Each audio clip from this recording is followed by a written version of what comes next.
வருகிறோம். வடகிழக்கு பருவமழையை எதிர்கொள்வது தொடர்பாக அதிகாரிகளுடன் முதலமைச்சர் மு.க.ஸ்டாலின் ஆலோசனையில் ஈடுபட்டிருக்கிறார். இது தொடர்பான விவரங்களுடன் செய்தியாளர் அபினேஷ் இணைந்திருக்கிறார். அபினேஷ், இந்த ஆலோசனை கூட்டத்தில் யாரெல்லாம் பங்கேற்றிருக்கிறார்கள்? லாவண்யா, வடகிழக்கு பருவமழை முன் ஏற்பாடுகள் பணிகள் குறித்து முதலமைச்சர் மு.க.ஸ்டாலின் தலைமையில தலைமைச் செயலகத்துல ஆலோசனை கூட்டம் என்பது நடைபெற்று வருகிறது. இந்த ஆலோசனை கூட்டத்துல துணை முதலமைச்சர் உதயநிதி ஸ்டாலின், அமைச்சர்கள் உள்ளிட்ட அமைச்சர் பெருமக்களே, அனைத்து துறையினுடைய செயலாளர்களே, பல்வேறு துறைகளை சார்ந்திருக்கக்கூடிய அரசு உயர் அலுவலர்களே, காவல்துறை தலைமை இயக்குநர் உள்ளிட்ட காவல்துறை உயர் அலுவலர்களே, உங்கள் அனைவருக்கும் என்னுடைய வணக்கம்.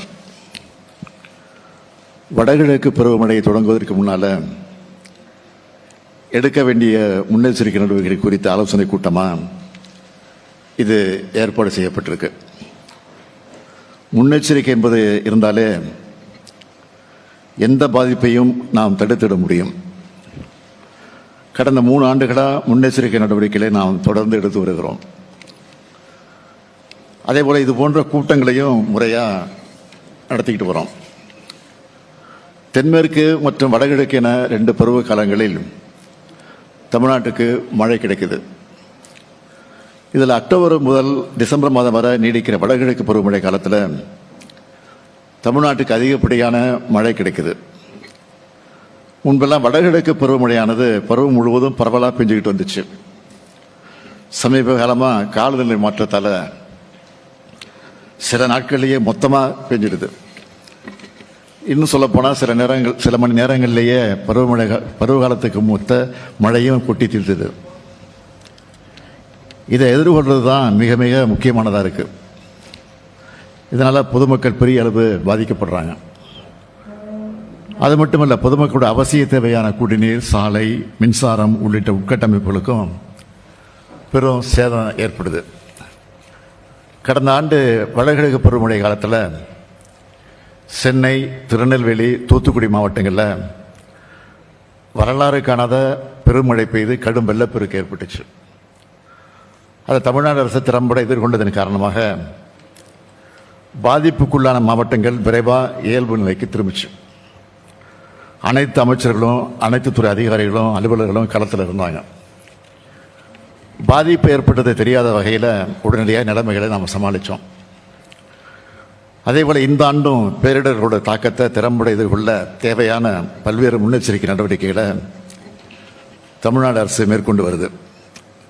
இந்த வகையில் தமிழ்நாடு அரசினுடைய தலைமைச் செயலாளர் அவர்கள் 14/9/2024 மற்றும் 21/9/2024 ஆகிய நாட்களில் மாவட்ட ஆட்சியர்கள், மாவட்ட கண்காணிப்பாளர்கள், காவல் கண்காணிப்பாளர்கள், மாநகராட்சி ஆணையாளர்களோடு வடகிழக்கு பருவமழை குறித்து ஆயத்த பணிகளை தொடர்பாக ஆய்வுக் கூட்டம் நடத்தி அலுவலர்களுக்கு அவர் அறிவுரைகளை வழங்கியிருக்கிறார். இவை எல்லாத்தையும் அமைச்சர்களும் அதிகாரிகளும் தொடர்ந்து நினைவூட்டிக் கொண்டே இருக்கணும்னு கேட்டுக்கிறேன். சரியான நேரத்தில் பொதுமக்களுக்கு வழங்கப்படக்கூடிய வானிலை முன்னெச்சரிக்கையால் நாம் பெரிய அளவிலான சேதங்களை தவிர்க்க முடியும். பேரிடர்களை எதிர்கொள்வதில் முன்னெச்சரிக்கை தகவல்கள் முக்கியத்துவம் வாய்ந்ததாக இருக்கிறதுனால நம்ம அரசு அதுக்கு தேவையான உட்கட்டமைப்புகளை மேம்படுத்துறதுல தனி கவனம் செலுத்தி வருது. குறிப்பாக வானிலை தரவு உடனுக்குடன் வழங்க கடந்த 22/8/2024 அன்று தரம் உயர்த்தப்பட்ட மாநில அவசரகால செயல்பாட்டு மையத்தை நான் திறந்து வச்சேன். முன்னாடி இருந்த மையத்தை ஒப்பிடும்போது தற்போது பல்துறை வல்லுநர்கள் கொண்ட தொழில்நுட்ப குழுவோடு இந்த மையம் இயங்கி வருது. மேலும் பல துறை அலுவலர்கள் ஒருங்கிணைந்து செயல்படும் வகையில்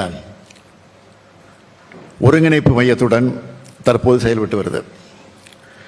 பெய்த மழையோட அளவு எவ்வளவு என்பது அது பெய்கிற நேரத்திலே தெரிஞ்சாதான் அணைகளில் நீர் திறப்பு மேலாண்மை, வெள்ள முன்னெச்சரிக்கை தகவல்களை வழங்குதல் உள்ளிட்ட பல்வேறு பணிகளை சரியாக செய்ய முடியும்.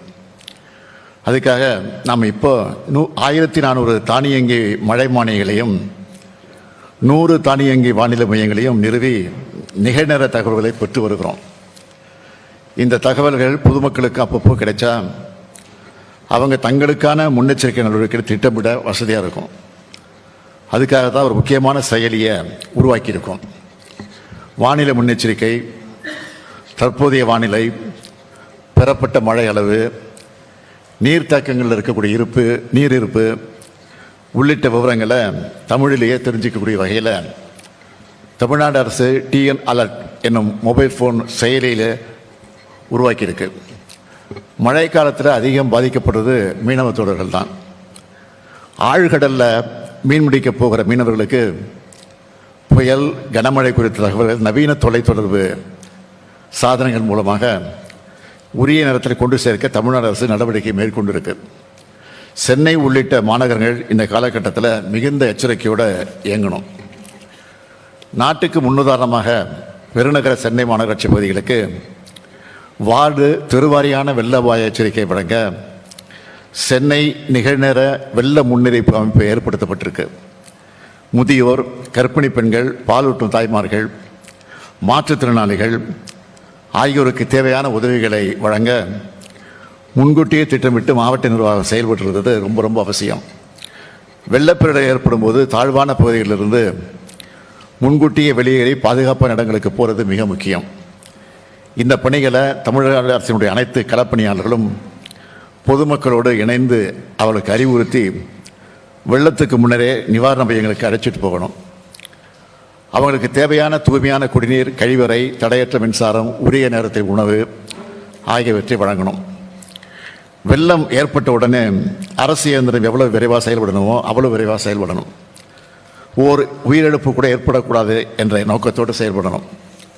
அதுக்கு தேவையான நீர் இறைக்கும் இயந்திரம், மர அறுப்பான்கள், ஜேசிபி, படகுகள் போன்ற கருவிகளை தாழ்வான பகுதி பக்கத்தில் முன்கூட்டியே கொண்டு போய் நிறுத்தணும். பல்வேறு வெள்ளத்தடுப்பு பணிகளை வடகிழக்கு பருவமழை தொடங்குவதற்கு முன்னரே விரைந்து முடிக்கணும். மாவட்டத்தை பற்றி முழுமையாக தெரிஞ்ச மூத்த அலுவலர்களை கண்காணிப்பு அலுவலராக நியமிச்சிருக்கிறோம். அவங்க மழைக்கு முன்னதாகவே தங்களுடைய பணிகளை தொடங்கியாகணும். பெருநகர சென்னை மாநகராட்சி அனைத்து மண்டலங்களுக்கு நியமிக்கப்பட்டுள்ள கண்காணிப்பு அலுவலர்கள் அந்தந்த பகுதிகளில் ஆயத்த பணிகள் முறையாக மேற்கொள்ளப்பட்டு வருதான்னு ஆய்வு செய்யணும்.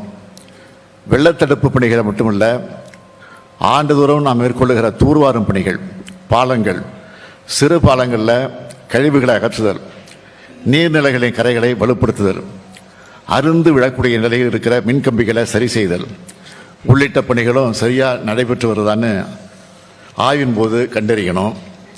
வெள்ளைக்காலம் என்றாலே மாணவர்கள் ஆர்வத்தால் ஏரி, குளங்கள் போன்ற நீர்நிலைகளுக்கு சென்று விளையாடுறதில் உயிரிழப்புகள் ஏற்படுது. இதை தடுக்க பெற்றோர்களுக்கும் மாணவ செல்வங்களுக்கும் உரிய அறிவுரைகளை வழங்கணும்னு கேட்டுக்கிறேன். வெள்ளம், புயல் போன்ற பேரிடர்களில் தகவல் தொடர்பு, மின்சார வசதி போன்ற அத்தியாவசிய சேவைகள் முடிந்தவரை தடையின்றி வழங்கப்படணும்.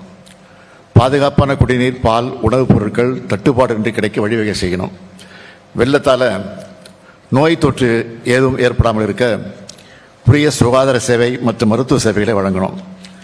அனைத்து துறை அலுவலர்களும் ஒருங்கிணைந்து பணியாற்றினா மட்டும்தான் இது உறுதி செய்ய முடியும். பேரிடர் மேலாண்மையில் தன்னார்வலர்களது பங்கும் மிகவும் அவசியமானது. எனவே தேடல், மீட்பு மற்றும் நிவாரணப் பணிகளில் தன்னார்வலரோடு இணைந்து பணியாற்ற முறையான செயல் திட்டத்தை மாவட்ட நிர்வாகம் உருவாக்கணும்.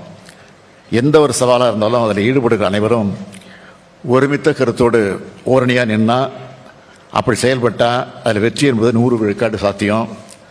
பருவமழையால் ஏற்படக்கூடிய சவால்களை எதிர்கொண்டு பொதுமக்களின் துயதுடைக்க அரசு நிர்வாகம் மொத்தமும் ஓரணியாக நின்று செயல்பட்டால் வெற்றி நிச்சயம் என்று கூறி என் உரை இந்த அளவோடு நிறைவு செய்கிறேன். நன்றி, வணக்கம்.